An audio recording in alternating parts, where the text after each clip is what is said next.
Debbie? Deb? Simon? Oh, where are they? Betty, have you seen... Oh, that'll be right. Typical.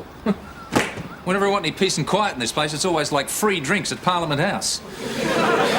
Whenever I want to talk to someone, the house is emptier than Betty's head. Oh, well, that's their bad luck. Oh, Betty, I'm glad you're here. Good morning, Mr. Kelly. Honey, I'm sorry I'm late. You will never guess what's happened. They're yours? You'll never guess what's happened.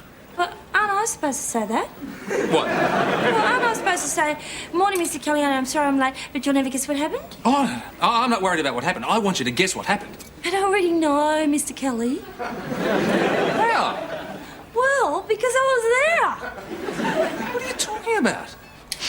Well, if I wasn't there, then it couldn't have happened to me, could it? No, not what happened to you. What's happened to me? Ah, did something happen to you? Yeah. And you want me to guess what it was? Yep. And you don't want to guess what happened to me? No. Are you sure?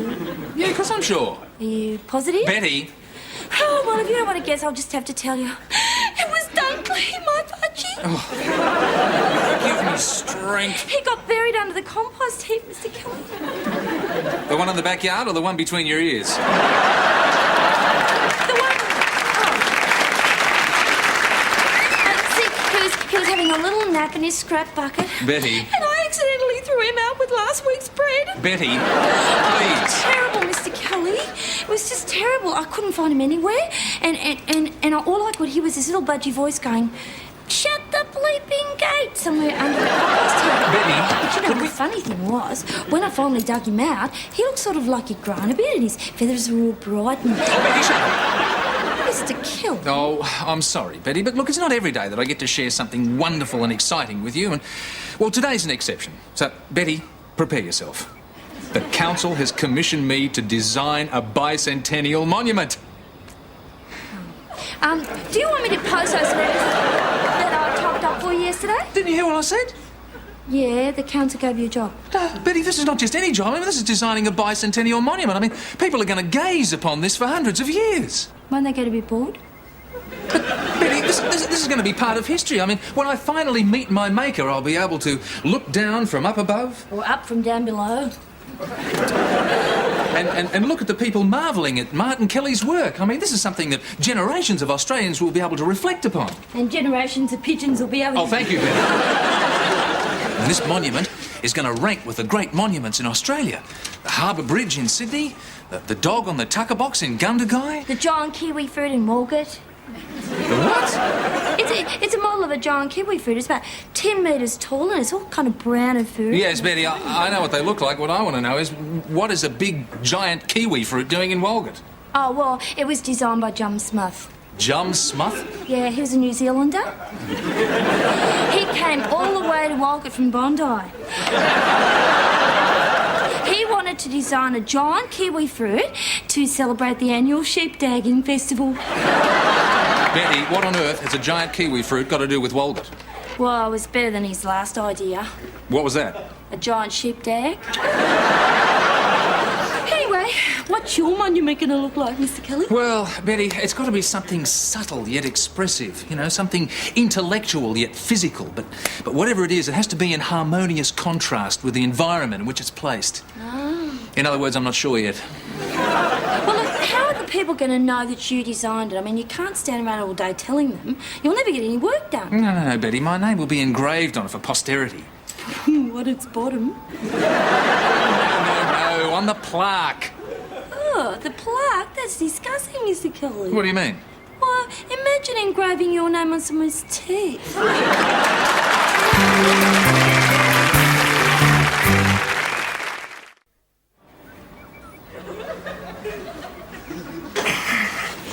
Simon, if you're not going to do this properly, we may as well not do it at all. Fine, that suits me. Simon! You're not leaving the room until I finish my sketch. Now stick your chin out a bit. Yeah, you're as bad as Dad with his bicentennial monument. What do you mean? Well, you're both obsessed. I mean, he's running around like a madman trying to figure out what to design, and you're acting like an art school Nazi. What is your problem? Would you be happier if I paid you? Yes. No. Oh, come on, Deb, I hate posing. Oh, rubbish, Simon. You've always been a great poser. Thanks. Look, what is it? Well, I guess it's basically Because I feel like such a wally dressed like this. Simon, with this work, I'm trying to recreate the feeling of the great revolutionary posters of the 60s. Now, I want a piece of art I can entitle People Power. Well, couldn't you get Jenny to pose for you? No, she's more pygmy power. Or Nudge? Definitely pizza power. No, I'm sorry, Simon, but you're it. But this is crazy. You don't know anything about people power. The closest you've ever been to a revolution is watching the Volvo's wheels go round. Simon, don't put your tongue in drive while your brain's in neutral. Oh, come on, Deb, admit it. We live in a comfortable middle-class family. I mean, how many of the great revolutions were organised sitting around in a Mrs. Niebel kitchen? Hi, Dad. What's Simon doing? He's posing. Ah, so what else is new? Jenny! Simon, back! Still. Hello, everyone. Hi, Nudge. Oh, Simon, Yeah, Nudge. you may leave the room.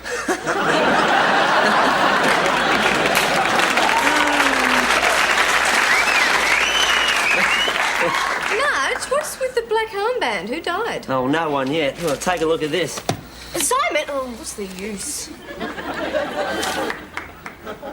I don't believe it. You better. It's all there in black and white. Well, they can't do that. Well, they can and they will. Well, not if we can help it. Come on, Nudge, let's go and see Dad. Hang on, what about my poster? Oh, I'm sorry, Deb. Go find Jenny. You'll have to settle for pygmy power.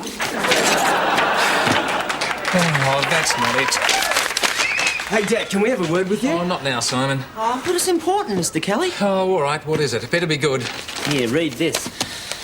Women's black lace bras down 30%.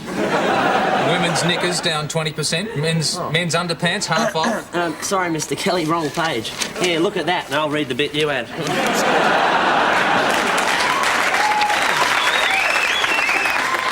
So, the council's going to chop down a tree. What's the big deal? Well, it's just not any tree, Dad. It's Mort. Mort? Yeah, the Moreton Bay fig down in Wetherall Street, where we used to play when we were kids. They can't cut it down, Dad. It's our tree. Well, hang on a minute, Simon. I mean, according to this, the tree is rotten and its roots are fouling someone's drains. I mean, it's a perfectly good reason to chop it down. Yeah, but that's what it says there. See, I thought there was more to this than meets the eye, so I decided to put the old nudge nose to work and have uncovered some dirt. I didn't know you moonlighted as a gumshoe.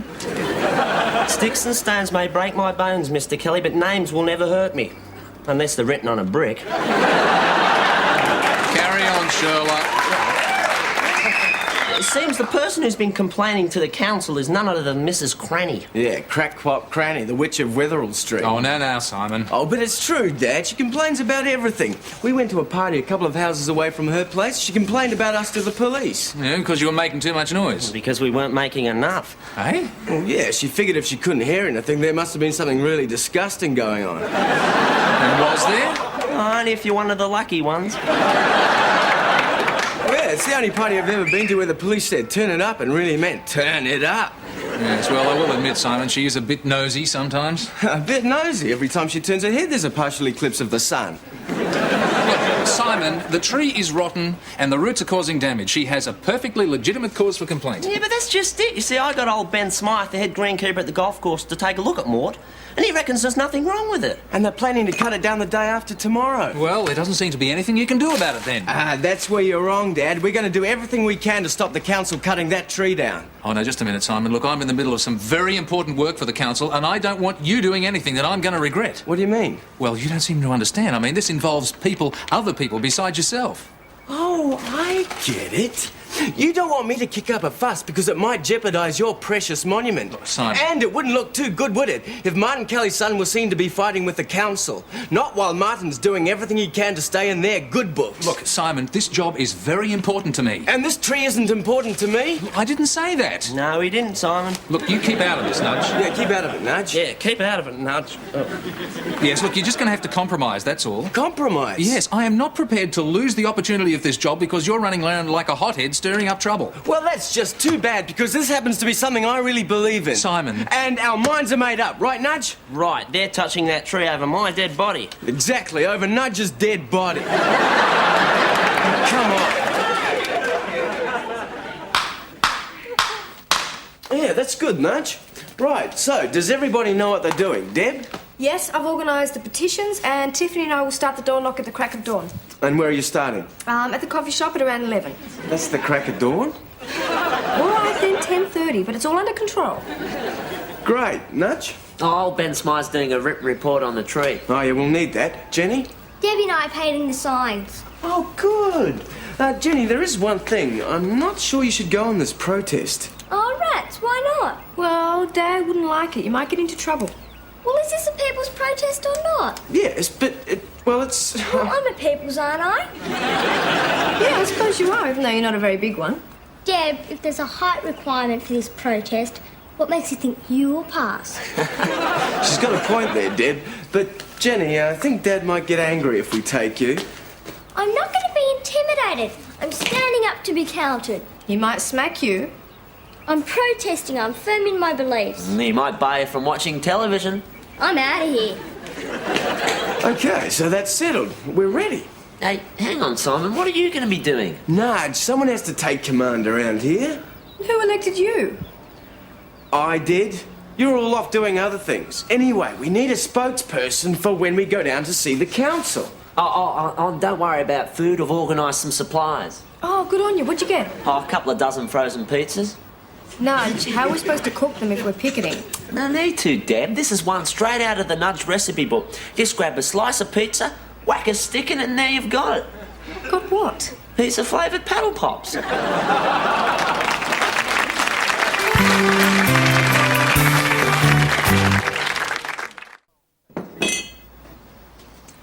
Oh, here's your tea, Mr. Kelly. Oh, thanks, Betty. I really need that.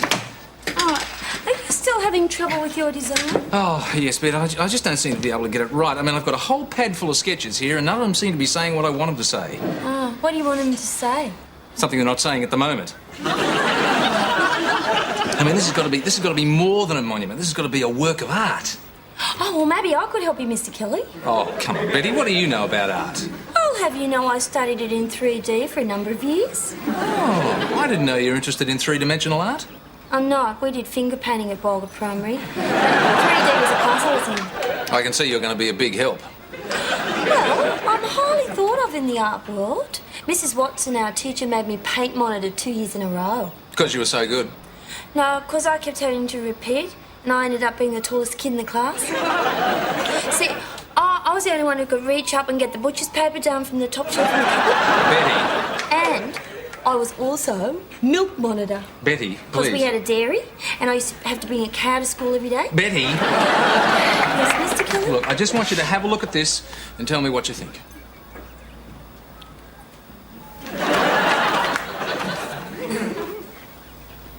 Oh, thanks very much, Betty. That was my favourite one. I was going to call this Australia Steps into the Future. It looks more like Australia steps on the Bindi Eye. All right, well, you tell me what I should design then. How about our bicentennial water tower? I should have kept my mouth shut. We've got one in Walgett. They're very popular. We have our annual school swimming carnival in them every year. Really? Yeah. In fact, the fastest swimmer in our school was Lefty Maguire. Oh, do they call him Lefty because he was left-handed? No, he just had one arm. He could freestyle in a circle better than anyone I know. Betty, if he only had one arm, how did he swim? Clockwise. Till they banned him. What for? Breaststroke. Why did they ban him? Well, because Real Pickles told her mum. Well, that's definitely it. You know, that's the end of the water tower. Now, I mean, what I really need is something unique to the area, something that'll express the way we feel about the environment. I've got it, Mr. Kelly. You have? I can get you the plans for the giant sheep tag. They're going cheap. Okay, all set, Debbie? Yep. Nudge? Yeah, but I still don't like it. Why not? Well, throwing ourselves in front of bulldozers may not be completely safe. Look, for the last time, we're not going to throw ourselves in front of the bulldozers. Oh, good. We're going to throw you in front of them. Nudge, it's only as a last resort. And anyway, they'll probably stop before they get to you. And what if they don't? Look, the council could never survive that sort of publicity. Oh, I could never survive that sort of injury. But think of the headlines. Man dies to save tree. Oh, I'd rather it was man lives to save tree.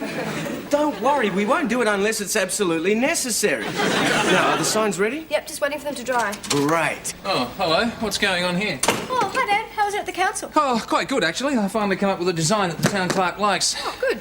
Also, here you were down there, Simon. Just dropping off our petition. Yes, along with a certain head-banded bandit who was threatening to ring bark the mayor if anyone touched the fig tree. I don't believe in beating around the bush. Yes, well, I don't believe in beating around the head, but for you, I'll make an exception. Come on, Dad. Simon, listen. The proper way to let the council know how you feel is through the ballot box at the next election, not by behaving like a pair of ratbags. Dad, I'm not a ratbag because I disagree with you. And anyway, it'd be too late by then. Yeah, that's why we had to organise a protest for tomorrow. What protest? We're not letting them touch that tree. You're all mad. Isn't there anyone sane in this house? Hello, Mr. Kelly. Let me rephrase that. Why isn't there anyone sane in this house? Anyway, what are you doing hanging around with these green fiends, Betty? I'm going on protest too. But you're supposed to be on my side. I pay you. You know, I'm a double agent. Oh, great. A mop-headed Matahari. Dad, you always told us to stand up for what we believe in. Yes, well, I never told you to stand up in front of a bulldozer. But we've already painted our placards. What placards? These ones. Whales need trees too.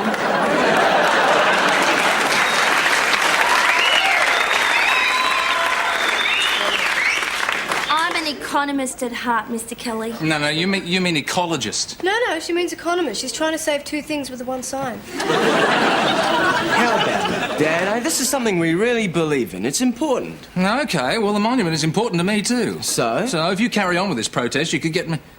We could get you sacked. No, that's not what I'm saying. Yes, it is. Yes, it is. Yes, it is.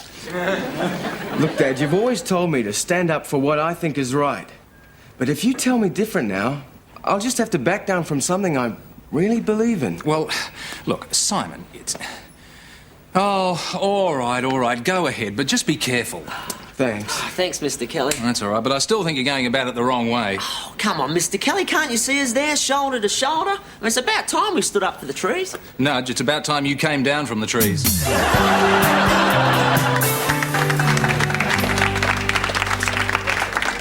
Oh, hello. It's the return of Kelly's Greenies. Oh, what a morning. Well, how'd it go? Well, there's a good chance we might have saved the tree, Dad. Oh, good, I'm pleased. We're not sure yet, Mr. Kelly. The council's got to review its decision.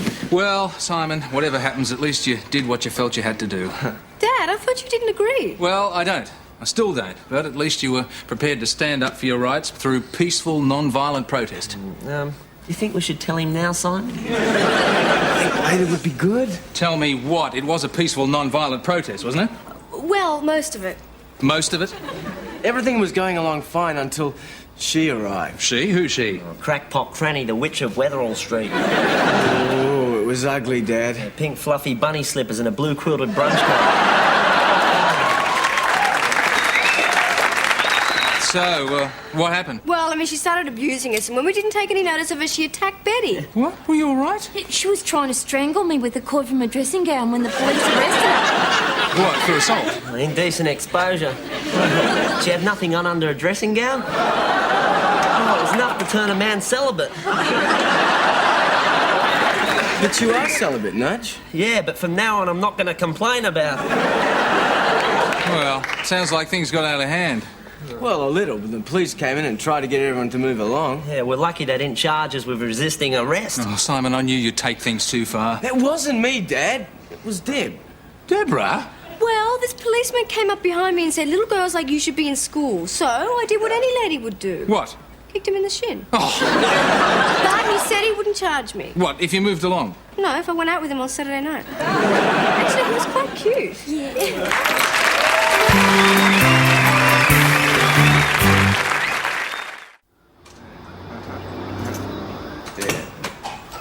Yeah. Uh-huh.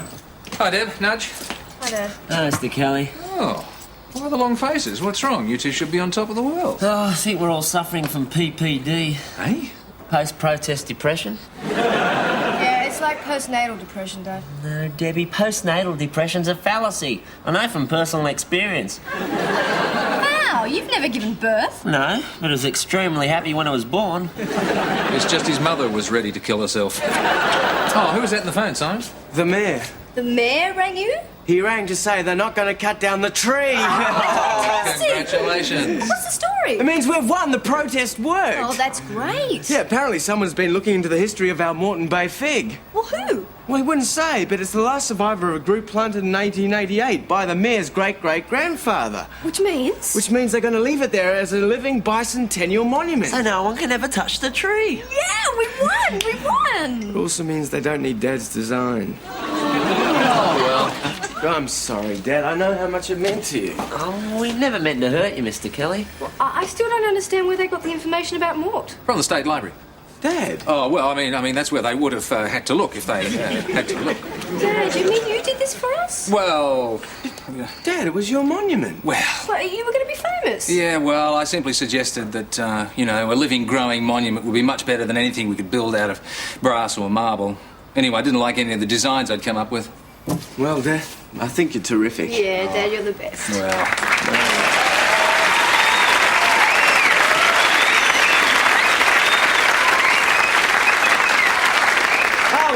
Oh well, cheer up, Mr. Kelly. There'll be other bicentennials. Forget it. Hang on, what about Crackpot Cranny? Didn't she say Mort's roots were damaging her pipes? What pipes? Pardon? Well, I also paid a visit to the water board, and none of her pipes are marked on their maps. What does that mean? Only that all her plumbing is illegal, and she's going to have to pay to have it all redone.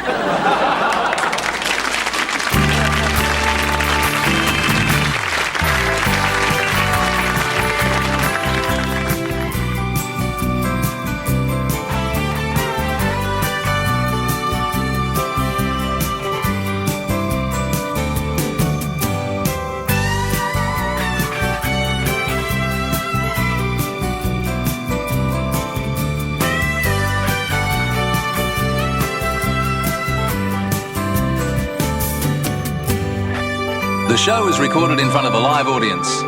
Hey Dad is a Gary Riley production for the Australian Television Network.